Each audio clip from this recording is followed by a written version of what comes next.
కెనడాకి వచ్చిన తర్వాత జనరల్ గా గ్రాసరీ షాపింగ్ అని అంటే ఫ్రెష్కో, వాల్మార్ట్, ఇండియన్ స్టోర్స్ ఆర్ కాస్కో లాంటి వాటికి వెళ్తాం. ఇవి మా regular go to grocery stores. ఇందులో కొంచెం కాస్కో డిఫరెంట్, అంటే ఇది హోల్సేల్ స్టోర్ అన్నట్టు. ఏదైనా లార్జర్ క్వాంటిటీస్ లో కావాలి అని అంటే లైక్ మిల్క్, ఎగ్స్, ఫ్రూట్స్, ఏవైనా హౌస్ హోల్డ్ ఎసెన్షియల్స్ కి కాస్కో. సో ఈ రోజు గ్రాసరీ షాపింగ్ కి కాస్కోకి అయితే వచ్చినాం. మా రెగ్యులర్ గ్రాసరీస్ తో పాటు కొన్ని కొత్త ఐటమ్స్ తీసుకున్నా, that I wanted to show you. First ఈ డౌనీ ఫ్యాబ్రిక్ కండిషనర్. నేను ఎప్పుడు లిక్విడ్ తీసుకుంటా, ఈసారి ఈ బీట్స్ తీసుకుంటున్నా. ఇది కొంచెం ఫ్రాగ్రెన్స్ లాంగ్ లాస్టింగ్ అంట, ట్రై చేద్దాం అనుకుంటున్నా. నెక్స్ట్ ఇది స్తవ్యం కోసము ప్రోబయోటిక్ యోగిస్ అంట. పెరుగులో ఫ్రూట్ పెట్టుకొని తింటే ఎట్లుంటదో అట్లనే ఉంది, కాకపోతే బైట్స్ లెక్క ఉన్నాయి. బాగుంది, టేస్ట్ కూడా చూసిన అనమాట. ఐ మీన్ శాంపుల్స్ ఇస్తారు ఇక్కడ. నెక్స్ట్ ఇవి ప్రోటీన్ బార్స్ చిట్టు కోసము. ఆల్రెడీ ఇంట్లో వేరే ఉన్నాయి, ఇవి కొత్తవి ట్రై చేస్తున్నాడు. ఈవినింగ్ స్నాక్ లెక్క తీసుకుంటాడు. నెక్స్ట్ ఇవి కోకోనట్ వాటర్. సమ్మర్ కదా, మేము ఎప్పుడు వేరే బ్రాండ్ లో తీసుకుంటాం, షుగర్ ఉన్నది. బట్ ఈసారి స్తవ్యం కోసం కూడా తీసుకుంటున్నాం కాబట్టి షుగర్ లేనిది ఆర్గానిక్ వి తీసుకుంటున్నాం. Next yoghurt Greek ice cream. ఎక్కడో ఐస్ క్రీమ్ చూసి వచ్చి రోజు ఇంట్లో కలవరిస్తున్నాడు. సరే అని ఇంట్లో చేసిస్తే అసలు తీసుకుంటలేడు, పారేస్తున్నాడు. సర్లే అట్లీస్ట్ మంచిది ఏదైనా తీసుకుందాం అని చెప్పేసి వెతికి తీసుకున్నాం. నెక్స్ట్ మా స్తవ్యం తీసుకున్నాడు ఈ కూలర్. మేం కాదు తీసుకుంది, స్తవ్యనే తీసుకోండు. దాన్ని పట్టుకొని ఊరంతా తిప్పుతుండు కాస్కోలో. ఇంకా అందరిని పోయి మందలిస్తుండు దాంతో.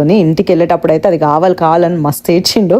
ఇంకా వదిలించుకొని తీసుకొని వచ్చినాం ఇంటికి. మేము షాపింగ్ వచ్చి గ్రాసరీ పని మీద ఉంటే ఆ గ్రాసరీని పడేసే పని మీద మా స్తవ్యం ఉన్నాడు. ఇట్లా కాదని ఇందులో వేసిన అట్టపెట్టలతో ఆడుకోమని మంచిగా టైం పాస్ చేసిండు. So that's everything guys. Next వీడియోలో కలుద్దాం, బాయ్.